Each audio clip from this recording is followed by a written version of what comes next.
Right, point 7. This is another one that goes back to point 2 and point 3, but this is really important. Don't get legal before you get rich. This is super important. We're talking about hustling here. I'm telling you the hacks to becoming rich. Do not get legal before you are rich. You can fix your legal bullshit when you've already made money.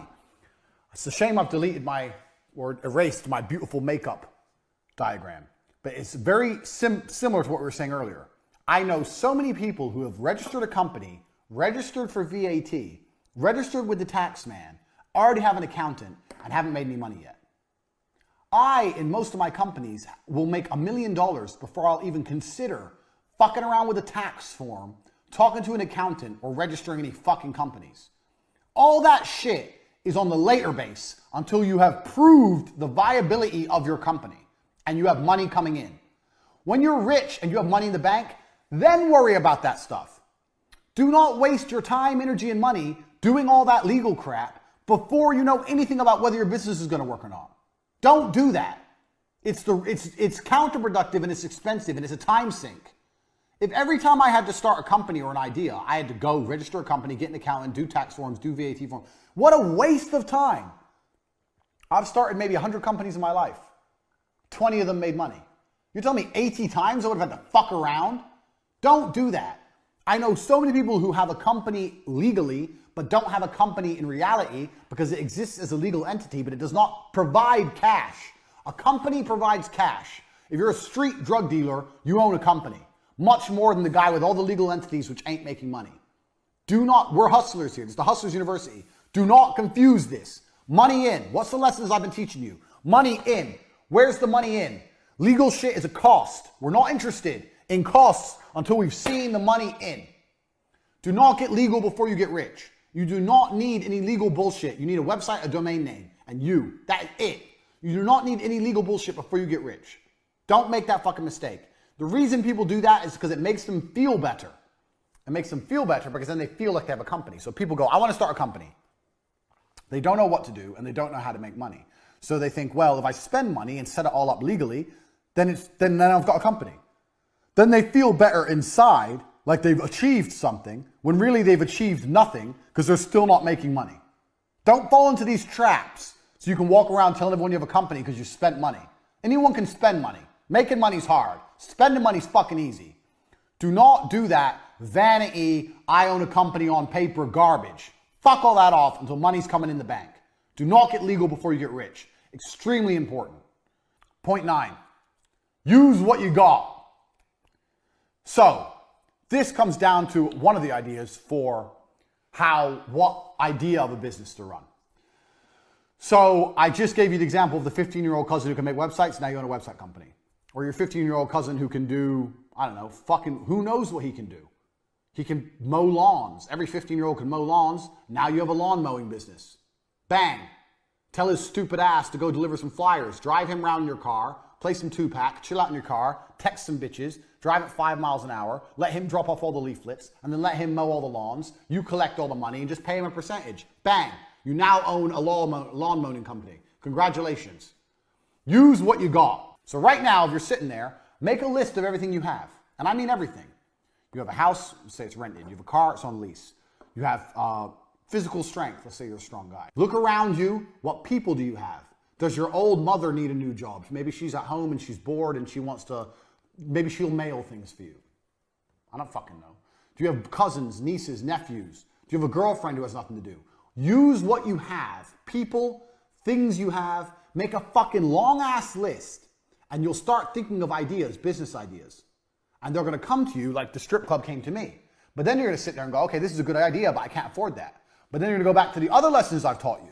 Okay, this is how much it would cost to set up that way. But how can I get the money in that this would generate without all the costs?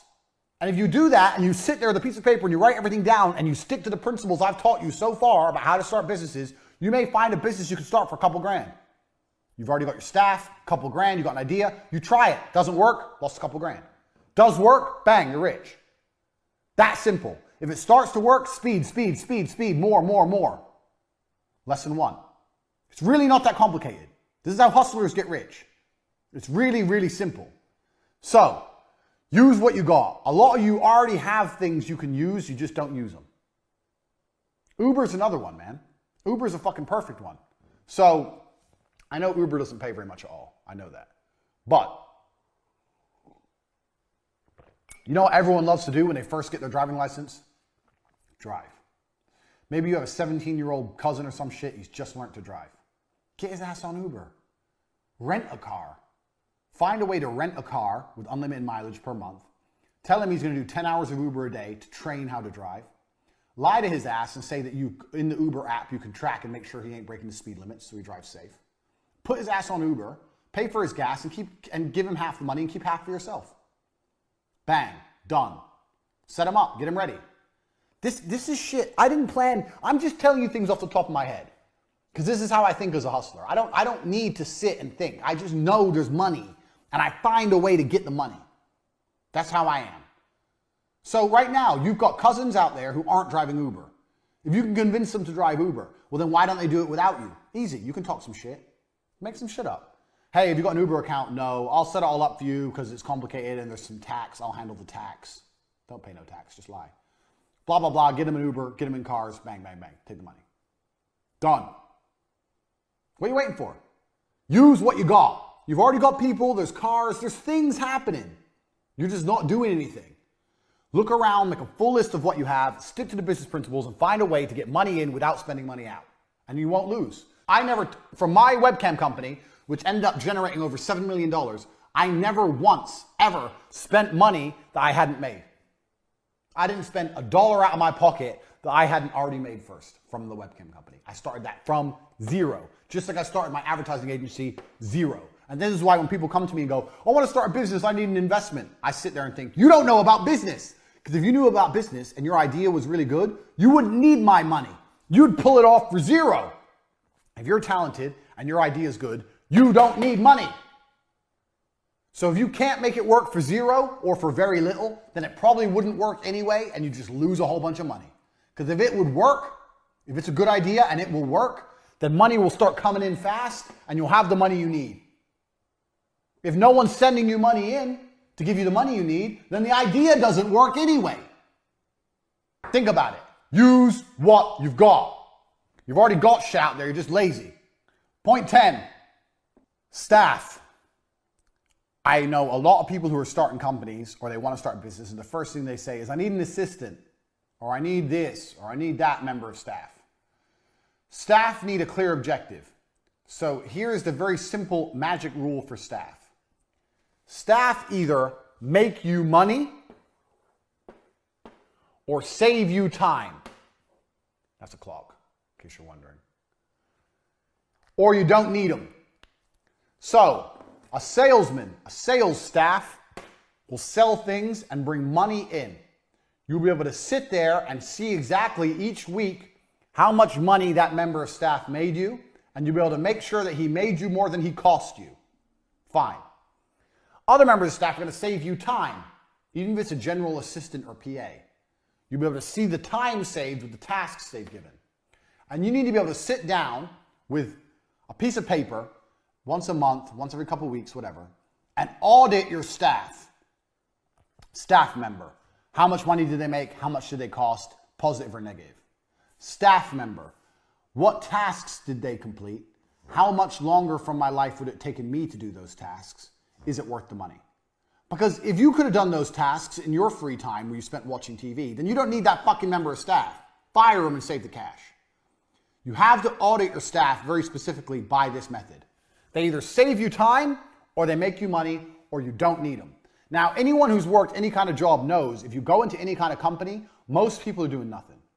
I've worked so many jobs, and everyone did nothing. In fact, I had a job at a company selling advertising. After T2 failed, I got a job at another company selling websites and all this kind of advertising. And I spent 3 of my 5 days a week reading Wikipedia because I didn't care. Because I had a basic and it was enough. And by then I was training to be a world champion and I was tired all the time. So I didn't give a shit. And no one called me up on it. No one noticed. 3 days a week, I did nothing but read Wikipedia pages because I couldn't access Facebook. It was interesting. That is literally the level of laziness most people experience. If you take out coffee breaks, cigarette breaks, chit-chatting in the office, most people do fucking nothing. I'm very sure you could fire 50% of the people in nearly any company and the company would be just fine if the other 50% did some real work. Everyone's lazy. Big companies are inefficient because they haven't got time to do this. But you're not going to have a big company. You're a hustler. You're going to have a few members of staff. You're going to make millions of dollars. And you're going to make sure that you're either making you money or they're saving you time. Now, if the amount of time they're saving you isn't enough or they're not making enough money to cover their wages, they got to go. You've got to be ruthless in this game. But this is how staff, this is the magic formula of staff. So when people say to me, I want to start a company, I need an assistant. I say, an assistant to do what? Oh, just to help me with things. What things? What things will they help with? How long do those things take? How much time is that going to save you? And why do you not have the time to do them yourself? Because you want to watch TV? Because you need to relax? Because you're afraid you'll burn out? Shut up. It's garbage. It's all garbage. You want to feel important and tell someone what to do. That's not how you get rich. This is the magic staff formula. Do they make me money? Do they save me time? Write it all fucking down, work it out, and if it ain't good enough, they gotta go. Simple. That is how you manage staff. Because I get asked so many questions about staff. Making me money, save me time. Done. Another thing that's important with staff is you have to teach staff your business ethics. So whenever I have a member of staff, I've argued with staff plenty of times because everything must be done quickly. But that is how I work. That is how I want them to work. Now, I am 100% certain that even if it's only by 1%, the fact that I am uncompromising in the fact I want things quickly, things get done quickly or quicker. If I didn't say anything, it may take 10 seconds. If I complain, it may take 9 seconds. It may only be a tiny saving. But that is how I work. That is how the people I work with, I want them to work. Speed is everything. So when you get new members of staff on board as well, make sure they understand your business principles, especially number one, because that is your business mantra, speed. So if you have a salesman and he's selling and he's doing fantastic, that's good. You can sit him down and say, you know what, you're doing a fantastic job, you're making lots of money. I'm very, very proud of you. Look, you're making this, you've done really well, you're making target. There's only one thing I want to talk about is how quickly you work. I'm like, what do you mean? I'm hitting target. Yeah, you are hitting target, but when you're inputting information into the system, I think we can get that done quicker. There must be a faster way we can get that done. Free up his time. If he does things quicker, he has more free time to sell more products, he'll make more money. Speed. No one ever works fast enough. When I was fighting, jab cross, the basics is never quick enough. It has to be quicker. It has to be quicker. In fighting, there's no such thing as too quick. Everything must be faster all of the time. It's the same in your business. All of the time faster. All of it. All the time. If your assistant is saving you time, if they work faster, they save you more time because they have more time to do more things to save you time. Faster. All the time. So even if they're both performing, you still have to re-incentivize and re-alliterate point one. Point one is super, super important. If you do that, you're going to get more out of your staff, more money's going to be made, more work's going to get done. It's better for everyone as a whole. I learned this business. I learned this. We're going to come, I'm probably, some of these points will overlap, but before television, I worked as a fishmonger. When I was 15 was my first job, and I used to carry boxes of ice and fish at 6 o'clock in the morning on the market. Shit job. In the middle of winter, you're carrying ice, 6 in the morning, it's -5, it's horrible. Your hands are shaking, it's a horrible job. And I got paid no money, but I did it because I wanted money. So if I'll do that at 15, your 15-year-old nephew will make a fucking website. So I used to get up at 5, run from where I lived in Luton to the town center market, run, because I didn't have a fucking car, work 10 hours, and then run home. That's how much energy you have when you're young. That's what I did. And the person I worked for was my uncle. My uncle worked there. His name was Keith. And he always used to tell me, faster, faster, faster, faster. And I was always trying to move these boxes of fish as quickly as possible. And when I was moving all the boxes, I'd say, yeah, but if I finish it all, what's the rush? I'm here till 5 o'clock. He goes, no, faster, faster, faster. He'd always push me to finish it. And then if I finished everything, I'd have maybe 3 hours left. If I walked, it would take me to 10 hours. If I ran like crazy, it would take me 7 hours. So I'd have 3 hours spare. I say, now what do I do? He goes, there's always work to do. Find work to do. I go, what do you mean find work to do? He goes, find work to do. Find work. If I see you standing around, I'm going to get angry. Find work. That's what he used to say. I'd end up sweeping the floor or wiping the walls, cleaning the walls, some dumb shit.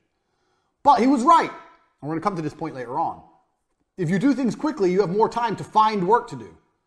And finding work to do adds up. I swept the floor, I wiped the walls. Maybe someone came in, saw the nice, clean, pristine walls and bought some fish they wouldn't have otherwise bought if there was a tiny mark on the walls. Who knows? The point is, the work got done quicker because I was being pushed to be fast. It got done, and then more work happened. Even if it was menial work, more work happened in the same time frame. More work got done. That made me more valuable as a staff member. That's how he valued me. You've got to be the same. Right. That's the first 10 lessons. We have 90 more. The first 10 lessons of the Hustlers University. I bet you're sitting there already and your mind's blown. You're sitting there like, whoa, I've learned so much. I didn't think of it that way. Tate, you're a genius. I know. We have 90 more. We've just begun. If you've watched this video once, I recommend watching it 2 or 3 times. These things need to sink in like second nature to you. You need to be able to recite them one by one. We've talked about how you start companies, what you prioritize in a company, how you make sure everything's done quickly and why that's so important, how you manage staff, how you find ideas to launch companies, what members of staff you can get. We've covered all this in the first 10 points. This alone is enough. This alone is worth the value of what I've taught you. And we've just begun. The first 10 points of the Hustlers University. If you watch this video, I recommend you watch it 2 or 3 more times before you even move on to number 2. If you want to move on to number 2, do it. But you need to pay attention to these because they are the basis of everything I'm going to teach you here on after.